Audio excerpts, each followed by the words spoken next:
নমস্কার, কেমন আছেন সবাই? আশা করি প্রত্যেকেই ভালো আছেন। এই যে গরম পড়তে শুরু করেছে, এরপর আমাদের কিন্তু গতানুগতিক ডাল সবজি আর ভালো লাগবে না। তখন কিন্তু এই ধরনের একটা রেসিপি আপনারা কিন্তু ট্রাই করতে পারেন। আজ আমি বানিয়েছিলাম কারি পকোড়া। এটা দিয়ে ভাত খেতে আমাদের বাড়ির সকলেই কিন্তু খুব ভালোবাসে।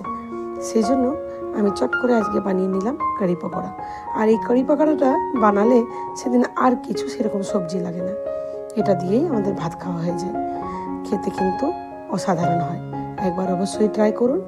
আশা করছি আপনাদেরও কিন্তু খুব ভালো লাগবে।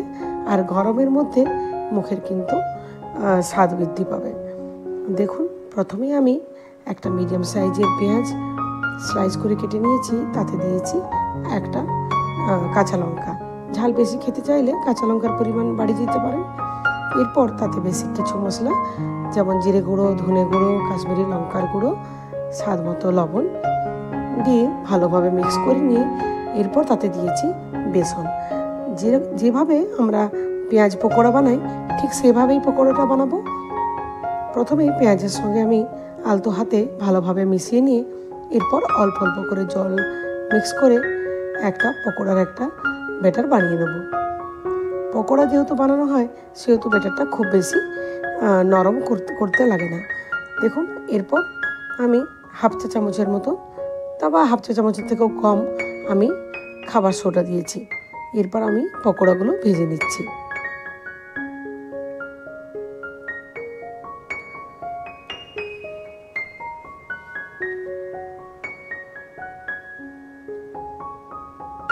পকোড়াগুলো তেলের মধ্যে দিয়ে দিয়েছি। এরপর খুব নেড়ে চেড়ে লাল লাল করে ভেজে তুলে নেব।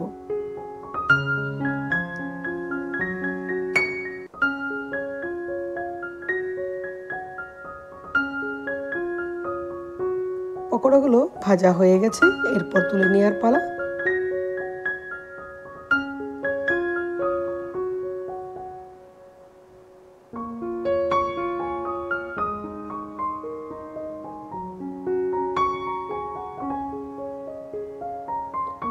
দেখুন, পকোড়াগুলো দেখতেও খুব সুন্দর হয়েছে, অনেকখানি ক্রিস্পি।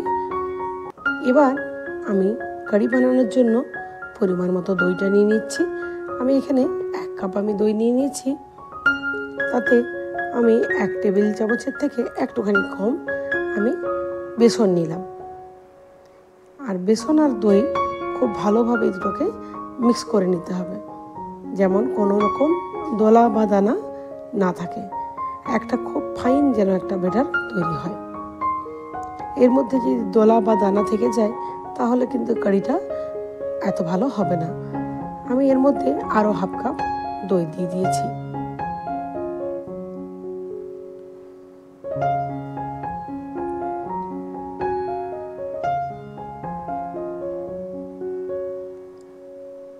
এবার একটুখানি হলুদ গুঁড়ো দিয়েছি, কাশ্মীরি লঙ্কার গুঁড়ো দিয়ে এরকম একটা যেটা হ্যান্ড হুইস্কারগুলো থাকে সেটা দিয়ে খুব ভালোভাবে মিক্স করে নিতে পারেন।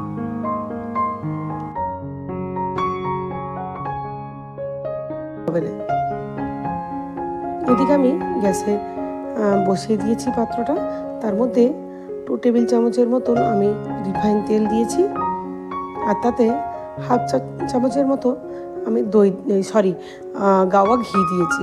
ঘি দিলে এর ফ্লেভারটা কিন্তু বেশ ভালো হয়, টেস্টটাও কিন্তু অনেকখানি বেড়ে যায়। এতে 2টো শুকনো লঙ্কা দিয়েছি, আর গোটা ধনে, গোটা জিরে আর কালো সর্ষে দিলাম ফোড়নে, তার সাথে ফ্রেশ কারি পাতা। ভালোভাবে একটু গোটা মশলাগুলো ভাজা হয়ে গেলে দিয়েছি একটুখানি হিং।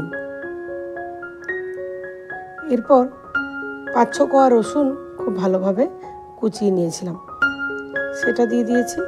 ভালোভাবে মিক্স করে নিচ্ছি। এবার খুব মিহি কুচিয়ে রাখা পেঁয়াজ দিয়ে দিলাম। এবার স্বাদ মতো লবণ দিলাম। পেঁয়াজটা কিন্তু খুব লাল লাল করে ভাজা যাবে না, জাস্ট একটুখানি ভেজে নিতে হবে।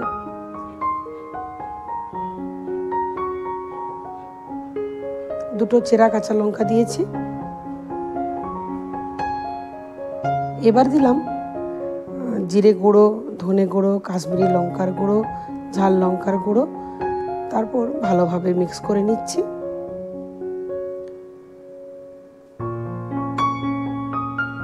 এবার আগের থেকে যে দই আর বেসনের ব্যাটারটা বানিয়েছিলাম সেটাই পাত্রের মধ্যে দিয়ে দিলাম।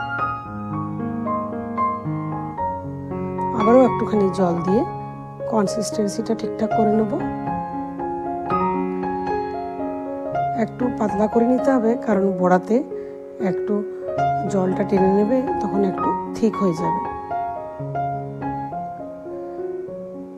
ব্যালেন্সের জন্য একটুখানি চিনি দিয়েছি আর ফ্রেশ ধনেপাতা কুচনো উপর থেকে ছড়িয়ে দিলাম। এবার আমি বড়াগুলোকে এই দইয়ের মধ্যে দিয়ে দিলাম।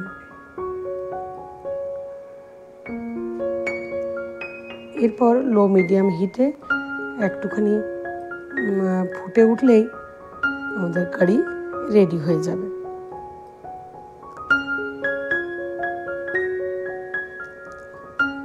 এই কারিটা খেতে এতটাই ভালো হয় যে অন্য কোনো সবজির দরকার হবে না, কিচ্ছু দরকার হয় না। ভাতের সঙ্গে খেতে কিন্তু আমাদের দারুণ লাগে।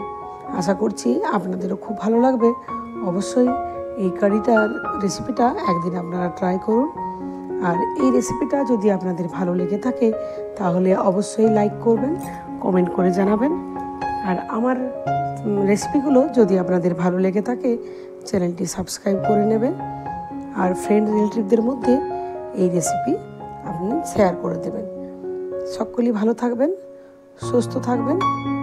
আর সেদিন আমি ওই ভাতের উপরে কারি দিয়েছিলাম আর একটু শুকনো শুকনো আলু চচ্চড়ি বানিয়েছিলাম, খুব তৃপ্তি করে খেলাম আর দুর্দান্ত হয়েছিল খেতে। তাহলে অবশ্যই একবার ট্রাই করবেন। সকলেই ভালো থাকবেন। ধন্যবাদ।